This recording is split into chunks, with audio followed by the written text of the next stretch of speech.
Hello everyone, this is Yogesh from AILush.com. Today we're going to discuss about whole GenAI ecosystem. So basically, what are the things involved in to create a complete GenAI software or maybe application from the very beginning. So because a GenAI application or maybe any application involves a lot of tools, frameworks, or maybe what do you say the services that basically kind of build a complete solution. So let me go to the screen and discuss it. So agenda wise, we have a two pointers.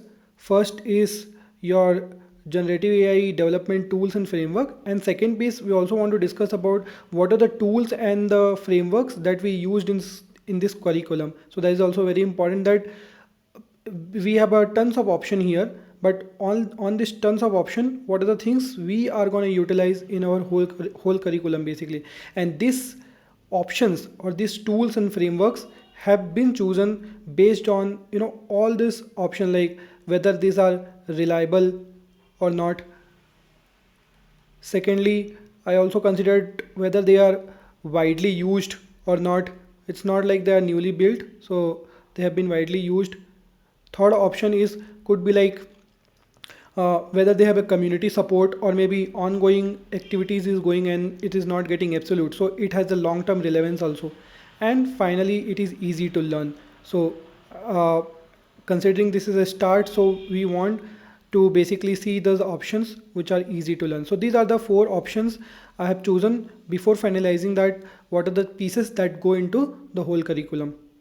Now let's just understand what are generative AI frameworks, right? So generative AI is in terms basically called a packet solution because it involves lot of tools and frameworks involved together to finally build a Gen AI application. So just understand, consider this is a box which is empty right now, and inside this box, if I add ingredient number one, ingredient number two, ingredient number three, ingredient number four, finally it become a complete applications, right? When we tie together all these services, and that's how Gen AI also kind of has been evolved over the time, and a lot of third parties are developing their own services which is integratable, which is basically portable in one framework to other framework. So for example, right now you are learning framework number one to build the Gen AI application, and tomorrow let's suppose some new framework comes. It doesn't mean that the knowledge what you gain so far will be waste, rather the second framework what has been developed in the market right now, they offer such portable service so that you can integrate easily with the current framework what you are developing. So basically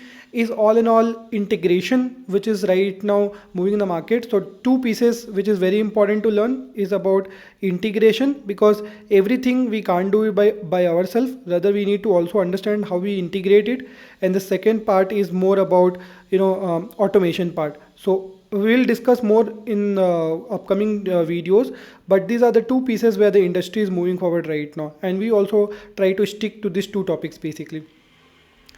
Now when we move to the frameworks, right, so if you see all these boxes starting from LLM providers to orchestrators and all the pieces, there are different lot of varieties of options are there, and this all the from providers to the deployment, you have a like tons of options are there, and this all together combines a complete Gen AI applications basically. So when we say to LLM providers, we have like OpenAI, we have like Anthropic, which provides like cloud Sonnet services. Mistral is one of the open source. Meta also provides a lot of open source and closed source model also, like Meta is one of the big model, then Llama is one of the model is there. So all those basically LLM providers provide their services, and this LLM is the backbone of your Gen AI application. So basically this is the your backbone, this is the engine, right, where all the queries, all the input what you get it from the user is processed.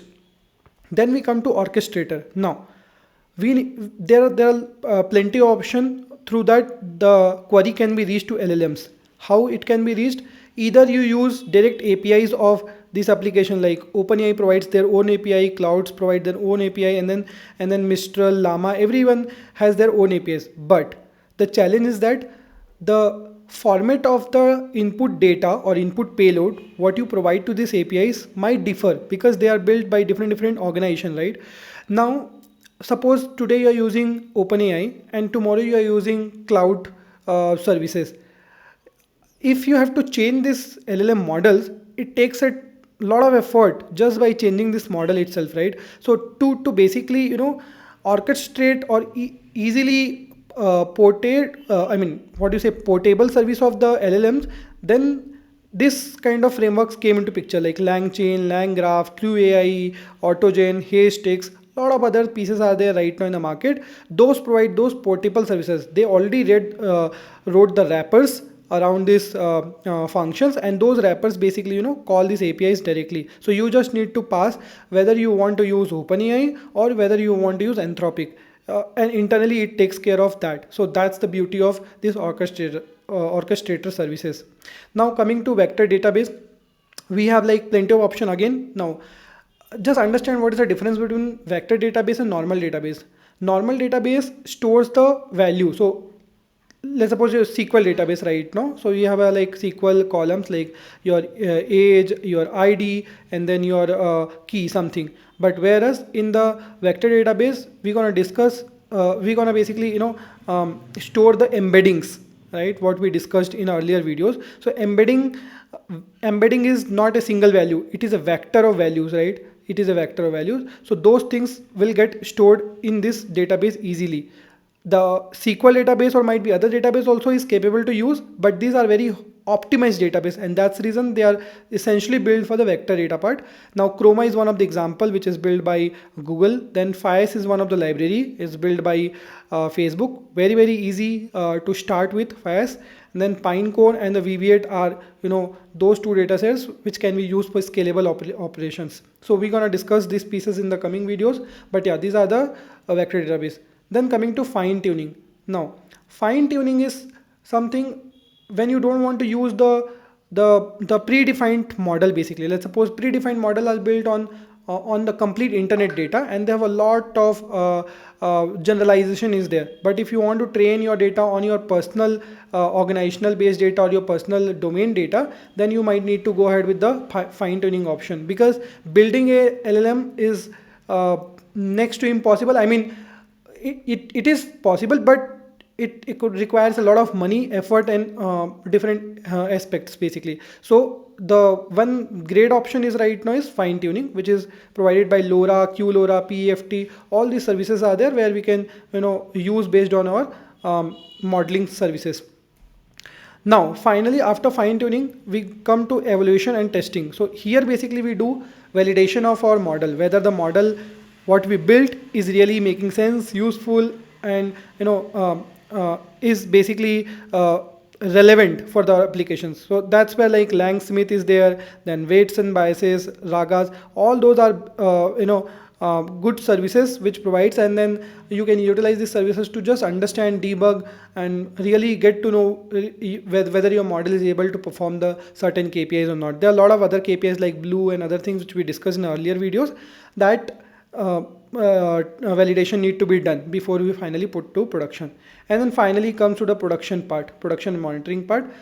Personally, there are a lot cloud providers are there, starting from Azure OpenAI to Docker to Databricks, and then finally Amazon Bedrock. So many things, many options are there. Personally, I love to go ahead with the Docker because that's easy to implement, and very smooth operations are there. But again, it's up to you. Like what you go ahead with the Vertex, go ahead with the Azure, or go ahead with the Amazon. It's up to you guys.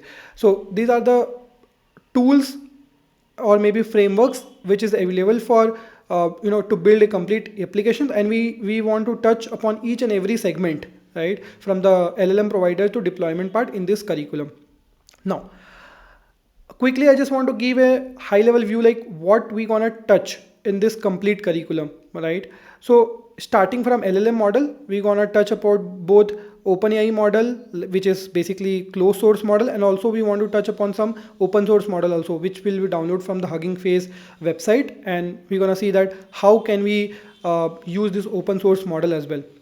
Then we want to use orchestrator, where we want to use LangChain as a framework.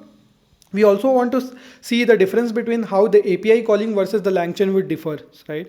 Then we want to use the vector database, where we want to cover like the FAS, Chroma, and the Pinecone. So all those databases also will cover in one by one sections. Fine tuning also we wanted to do it using LoRa, QLoRa, PFT. So these are the pieces also which will be covered in the advanced section. Then for the evolution, we want to use the LangSmith. That is one of the tool provided by the LangChain frameworks. So that we want to utilize it. Docker we will use for deployment, but it will be the end of the session. So but the Docker in the pipeline right now. And then finally LangGraph, which is used for the agentic workflows. So once we start the agentic part, then we want to consume the LangGraph as well. So these are the whole pieces of in all the sections where we want to cover everything. And yeah, that's all. So thank you so much. I hope you like this video. Please do subscribe this channel and do let us know if you want to cover anything else apart from this. Bye bye.